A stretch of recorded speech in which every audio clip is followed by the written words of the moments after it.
được hai rồi. Cái này tên gì ạ? Có 3 người vào thôi. Cái này là đồng bạc à? Đồng bạc.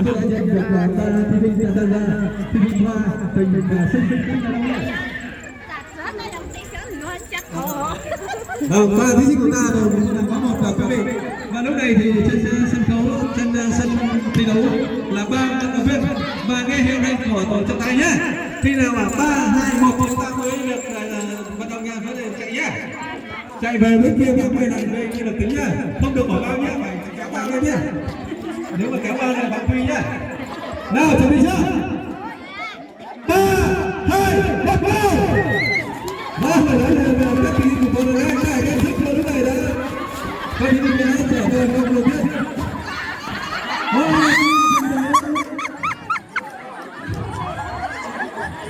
Về đích đầu tiên xin mời chúc mừng thí sinh Phạm Thoa đã về đích đầu tiên, và sau này chia sẻ thế này sao nhỉ? Tình nhỉ? Vâng, em tàn rất thứ ba sẽ về chúc mừng một tí, và chương trình là về thứ hai là chúc mừng thí sinh yêu, về thứ ba là thí sinh, và mời bạn thí sinh sẽ lên trao giải. Đánh nhau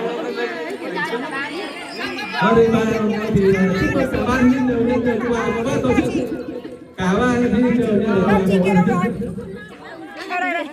Vâng, xin cảm ơn. Có quà không ạ? Có quà không ạ? Vâng, tiếp tục một lần nữa này. Một lần nữa quý vị, tôi xin nhờ và xin người đăng ký là và ban xin quà nữa. Cười ác. Xin vâng, xin mời đi. Mời chị em về nữa. Xem mà. Mời hai anh đi. Vâng, rất nhiều phần quà nữa các chị của ban tổ chức tôi xin được dành tặng các chị. Nếu các chị có làm có không ra thì chúng tôi xin mời các con và các bạn chúng ta sẽ tham gia. Con máy. Vâng, xin cảm ơn quản lý đã tham gia chương trình. Nó lết rồi lết. Xin mời chị. Chị sẽ là qua. Chị là chưa đấy chưa? Một chị đã tham gia đây.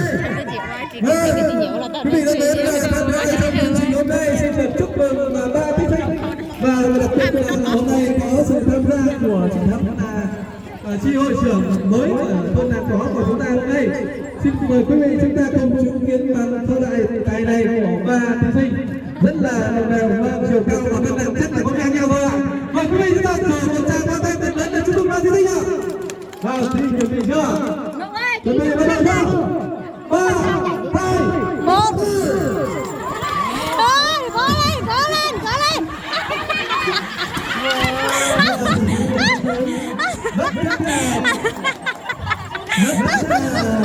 Chi hội trưởng và rất nhiều công việc cho nên là không tập trung được vào tiếp tục được rồi.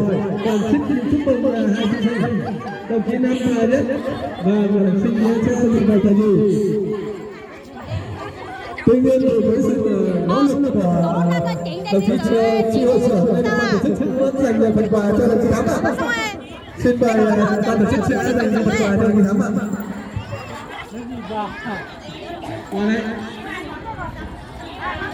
Còn rất nhiều phần quà dành cho quý vị. Vâng, tham gia một lần nữa nhé. Và tiếp tục quý vị sẽ đăng ký được.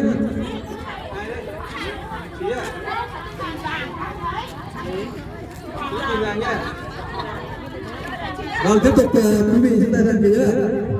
Rất nhiều phần quà đang chờ đợi các chị trong ngày 8 tháng 3 hôm nay.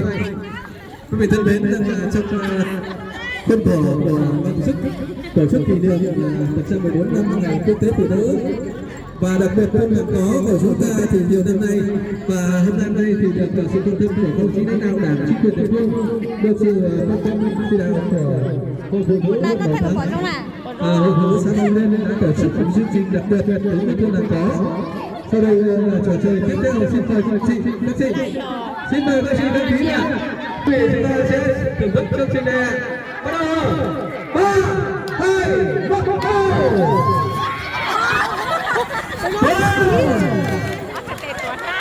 Bây giờ này, đến từ sân bay bây giờ này. Thường chúc mừng thí sinh ở thôn Thành Giang.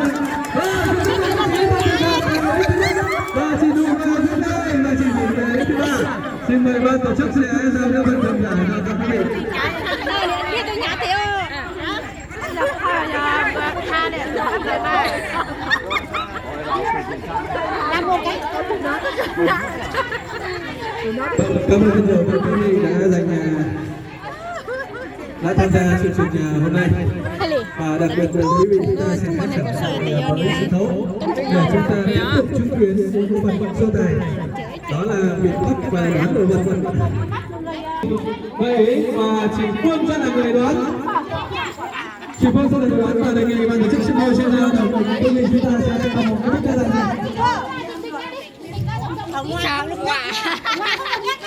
Không được nhé. Và với ý không được vì xin mời chị Hạnh sẽ là người tham gia gợi ý và chị Hạnh sẽ cầm vào những đồ vật ở trong phòng của chúng tôi và giới thiệu cho đồng đội của mình. Xin mời chị Hạnh bắt đầu.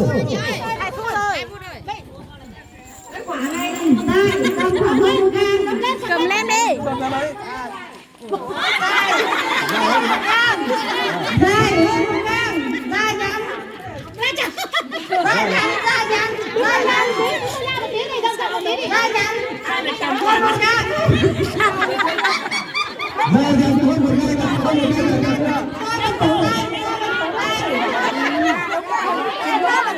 Quả gì nữa? Quả gì? Quả ca thôi, nó đánh quả ca đây. Quả cà tím có một đáp án. Quả này là tròn tròn, da tròn. Nhưng mà ăn được nhiều chua hay sao ấy? Cái gì ạ? Quả cam. Bạn đã đoán đúng rồi. Quả này quả này mà có thể là đánh được Đánh được. rất nhiều Đánh được này. Quả sai chị nhá. Các bạn đã đoán đúng được 3 rồi bạn ạ. quả này không tính là Trung Quốc. Quả này không tính là Trung Quốc. Có đúng.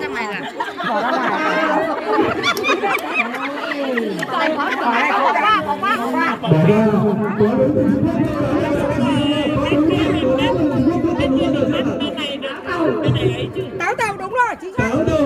Chính xác, phải chính xác đấy. Táo đầu là chính xác. Quả này hình như là có màu vàng. Có màu vàng, trong có hạt màu đen, rất là nhiều hạt. Có vị ngọt. To bằng cái bát con gì đó. Cái to thì tùy theo. Vâng, quả màu vàng trong rất nhiều hạt màu đen. Tôi nói Tôi đoán được cái gì? tôi nói xua tôi tứ. Vâng, quý vị thân mến, cả tôi để rất tổ đã đoán được. Tôi nói xua tôi tê.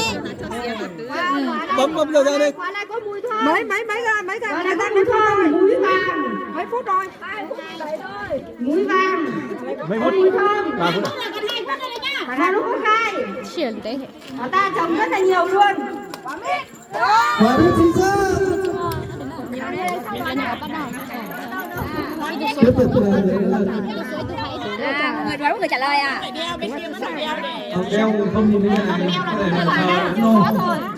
Khó rồi, bỏ nó bạn bỏ ra không thấy con khác.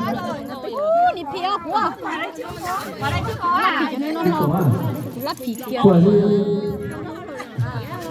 Đây là đồ vật gì tiếp theo ạ? Một người sao một người trả lời à?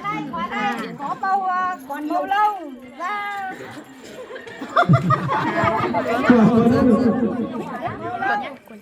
Ở bên sau tại cái tàu mít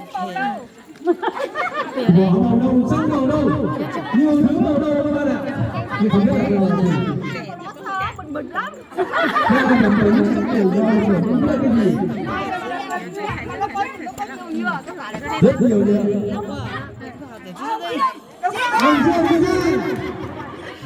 Mấy đồ vật rồi? Cái này là để uống nước này. Cái này là để uống. Phạm Vi để uống nước, Phạm Vi từ cái khác. Không được giới thiệu cụ thể như thế. Phạm Vi để uống nước đương nhiên là cái cốc. Cái này